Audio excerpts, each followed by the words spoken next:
Episode 5 लोगों की baton. प्रेम से बात करने के बाद राजकुमार संजय और तेजस दोनों वहां से चले जाते हैं। उन दोनों को जाता हुआ देखकर प्रेम मुंह बनाकर अपने मन में कहता है, कल के दो लड़के मुझे सिखाएंगे कि मुझे किस तरह से बात करनी है। प्रेम ने प्रेम प्रताप की यादों से जान लिया था कि उसके यह दोनों भाई किसी न किसी तरीके से प्रेम प्रताप को हमेशा परेशान करते रहते थे और ऐसा एक भी मौका नहीं छोड़ते थे जब यह दोनों प्रेम प्रताप की बेइज्जती ना करते हो। लेकिन इस बार बात कुछ अलग थी। इस बार उन लोगों का पाला प्रेम प्रताप से नहीं बल्कि प्रेम से था, जिसके बारे में उन दोनों को कुछ नहीं पता था। प्रेम अपने टूटे हुए पैर की तरफ देखता है और उसका दिमाग खराब हो जाता है। प्रेम सोचने लगता है कि उसे जल्द से जल्द इस समस्या से छुटकारा पाना होगा। प्रेम इस वक्त जिस दुनिया में था उस दुनिया में इंसान ध्यान साधना से किन्हीं 5 तत्वों में से एक तत्व का साधक बन सकता था और इन शक्तियों से वह अपने विरोधी को आराम से हरा सकता था। प्रेम जल्दी से जल्दी इस दुनिया को अच्छे से जान लेना चाहता था और इसके बारे में खुद जानना चाहता था। प्रेम को प्रेम प्रताप की यादों से पता तो बहुत कुछ था, लेकिन फिर भी वह अपनी आंखों से यह सब होते हुए देखना चाहता था। प्रेम अपने साइड में खड़े राम सहाय की तरफ देखते हुए कहता है, राम सहाय, क्या कोई ऐसा तरीका है जिससे मेरा पैर जल्द से जल्द ठीक हो सके? जितना जल्दी हो सके उतना जल्दी। इस अजीब सवाल को सुनकर राम सहाय के चेहरे के भाव थोड़े बदल जाते हैं, लेकिन फिर भी राम सहाय कुछ सोचते हुए कहता है, राजकुमार, अभी तक आपने अपनी आध्यात्मिक शक्ति को जागृत नहीं किया है, वरना आप आराम से अपने टूटे हुए पैर को जल्द से जल्द ठीक कर सकते थे। प्रेम जानता था कि जिस शरीर में वह इस समय है उसका मालिक थोड़ा अजीब था और हमेशा अपने में ही खोया रहता था। इसीलिए उसने कभी भी अपनी आध्यात्मिक शक्ति को जगाने की कोशिश नहीं की। लेकिन अब जब प्रेम उसके शरीर में था तो सबसे पहले प्रेम इस शरीर को पूरी तरह से ठीक करना चाहता था। इसीलिए प्रेम वापस से राम सहाय से पूछता है, आध्यात्मिक शक्ति के अलावा अगर कोई ऐसा तरीका है जिससे मैं जल्द से जल्द ठीक हो सकूं तो बताओ। असल में प्रेम इस वक्त अपने आप को बहुत लाचार समझ रहा था, क्योंकि अगर उसका पैर पुरानी दुनिया में टूटा होता जिस दुनिया से प्रेम आया था तो अब तक प्रेम खुद ही अपना इलाज कर चुका होता। प्रेम एक प्रोफेशनल चोर के साथ साथ उसने बहुत सारी चीज सीखी थी, उनमें एक मेडिकल फील्ड भी थी। प्रेम मेडिकल फील्ड में भी एक एमबीबीएस डॉक्टर से ज्यादा नॉलेज रखता था। ऐसा कई बार हुआ था जब प्रेम को चोरी करते समय गोली तक लगी थी, लेकिन प्रेम खुद ही अपना इलाज करके ठीक हो जाता था। लेकिन इस वक्त प्रेम के हाथों में कुछ नहीं था, ना तो वह पूरी तरह से ठीक था और ना ही उसका यहाँ पर कोई जानने वाला था जिसके पास उसे हाईटेक दुनिया की चीजें मिले। राम सहाय प्रेम की बात सुनकर कुछ सोचते हुए कहता है, हाँ, एक तरीका है। अगर वैद्य देवदत्ता आपकी मदद करने के लिए मान जाते हैं तो आपका पैर एक दिन में ठीक हो सकता है। देवदत्ता, इस नाम को दोहराते हुए प्रेम कुछ सोचने लगता है। प्रेम प्रताप की यादों से प्रेम जानता था कि देवदत्ता एक ऐसे वैद्य थे जिनके पास एक अनोखी शक्ति थी। लोगों का मानना था कि देवदत्ता वैद्य अगर किसी इंसान को बचाना चाहे तो वह इंसान भले ही कितना भी गंभीर रूप से घायल ही क्यों न हो, लेकिन अगर वह देवदत्ता वैद्य की शरण में चला गया तो उसकी जान अवश्य बच जाती थी। इन बातों में कितनी सच्चाई थी और कितना झूठ यह तो प्रेम को नहीं पता था, लेकिन प्रेम जिस दुनिया में था उस दुनिया में हर चीज संभव हो सकती थी, इतना प्रेम को पूरा विश्वास था। इसीलिए प्रेम राम सहाय की तरफ देखते हुए कहता है, क्या आप मुझे देवदत्ता वैद्य के पास ले जा सकते हैं? प्रेम की बात सुनकर राम सहाय प्रेम को कुछ देर तो देखता है और फिर बिना कुछ कहे वहां से चला जाता है। कुछ ही देर में एक छोटी और खस्ता हालत में घोड़ा गाड़ी प्रेम के सामने आकर रुक जाती है, जिसे राम सहाय चला रहा था। इस वक्त जो घोड़ा गाड़ी प्रेम के सामने खड़ी थी वह राजमहल और आम जनता के पास चलने वाली घोड़ा गाड़ी से भी बहुत ही ज्यादा खराब हालत में थी।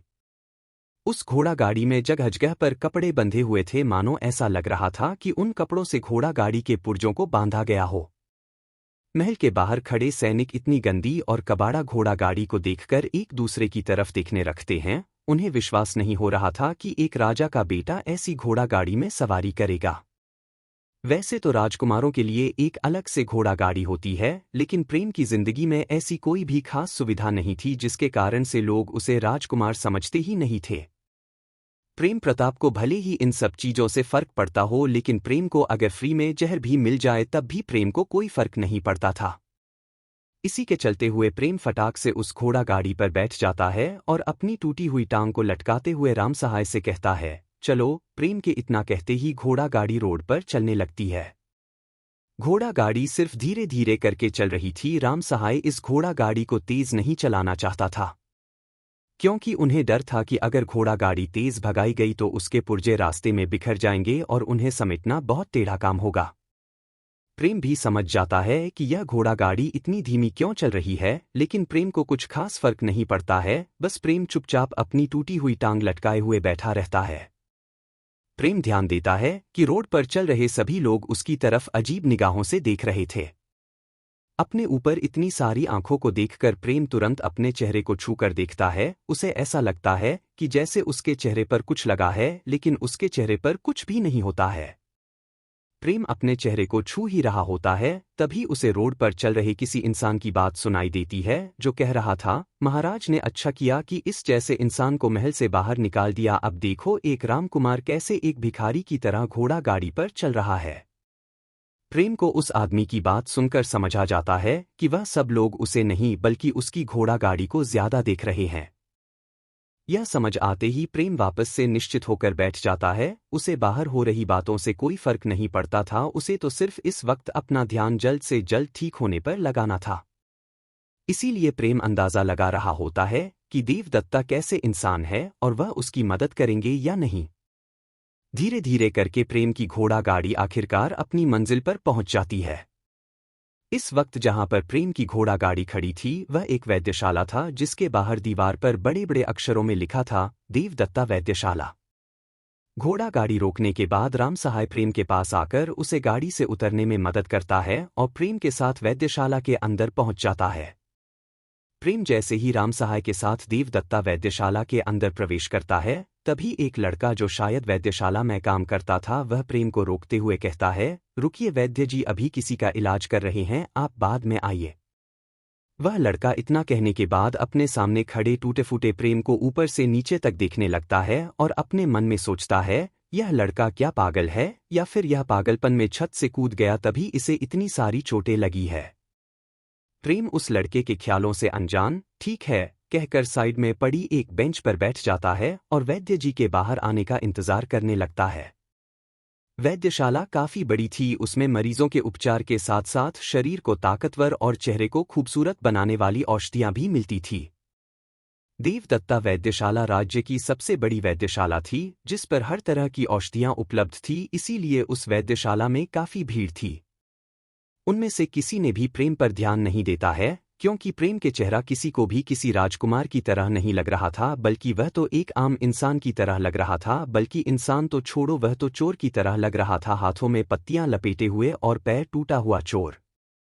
प्रेम और राम सहाय दोनों चुपचाप वैद्यशाला में एक कोने में बैठे होते हैं। तभी प्रेम को ग्राहकों की बातें सुनाई देती है।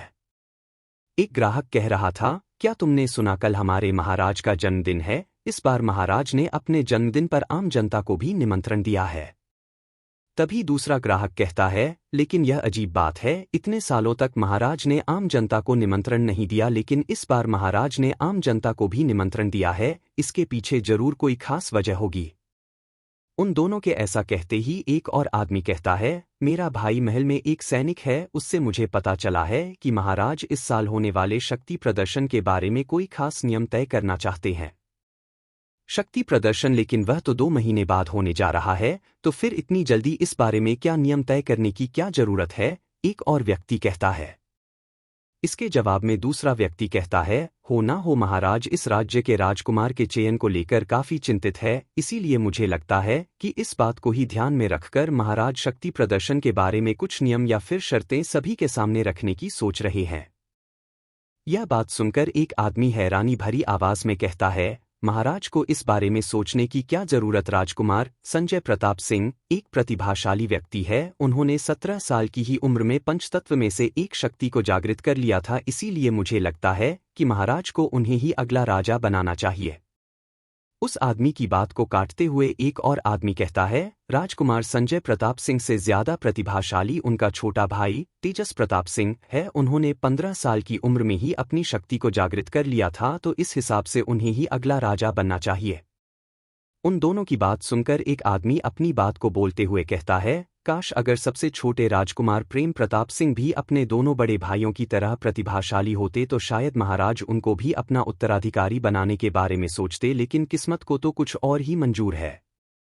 उस आदमी की बातों में उदासी साफ दिख रही थी, जिसे देखकर एक आदमी सवाल करते हुए पूछता है, अरे दद्दू, तुम तो महल में ही काम करते हो तो तुम्हें तो पता होगा कि आजकल महल में क्या हो रहा है। इस सवाल को सुनकर वैद्यशाला में मौजूद सभी लोगों के कान खड़े हो जाते हैं। वहां पर जितने लोग भी खड़े थे उन सभी को बातें इधर से उधर करने में बड़ा मजा आता था। इसीलिए जैसे ही कोई नई बात मिलने की उम्मीद दिखाई दी तो सभी लोग कान खड़े करके बात को सुनाने लगते हैं।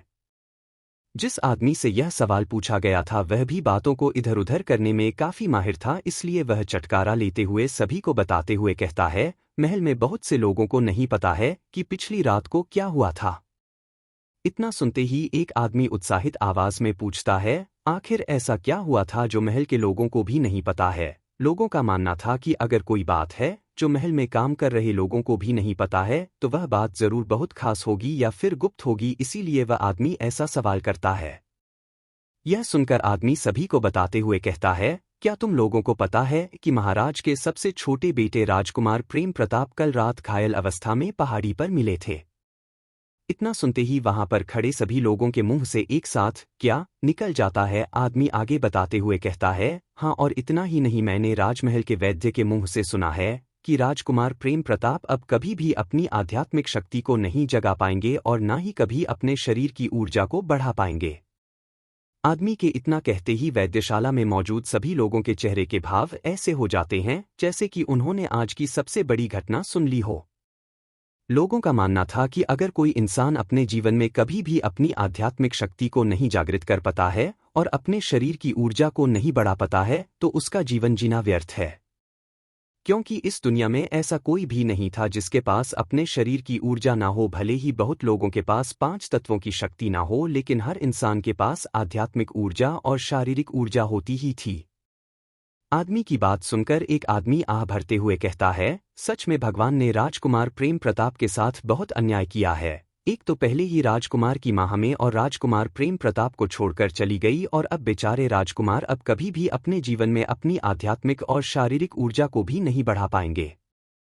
वहां पर खड़े जितने लोग भी यह सब बातें कर रहे थे उन लोगों का ध्यान अपने पास बैठे इंसान पर नहीं था, जिसका चेहरा इस समय उदासी से घिरा हुआ था। राम सहाय जो प्रेम के पड़ोस में खड़ा था, उसने आज प्रेम के चेहरे पर 2 बार भाव बदलते हुए देखा था।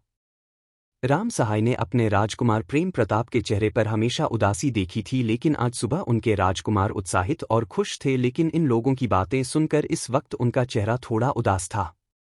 लेकिन राम सहाय अपने राजकुमार की एक बात पर ध्यान देता है कि उनका चेहरा भले ही उदास दिख रहा हो, लेकिन उनकी आंखों में पूरी दुनिया को अपने सामने झुकाने की इच्छा साफ दिखाई दे रही थी। न जाने क्यों, लेकिन राम सहाय को ऐसा लग रहा था कि उनके सामने बैठा हुआ इंसान वह नहीं है जिसे वह सालों से जानते थे, बल्कि इस समय वह इंसान बिल्कुल अलग लग रहा था। To be continue.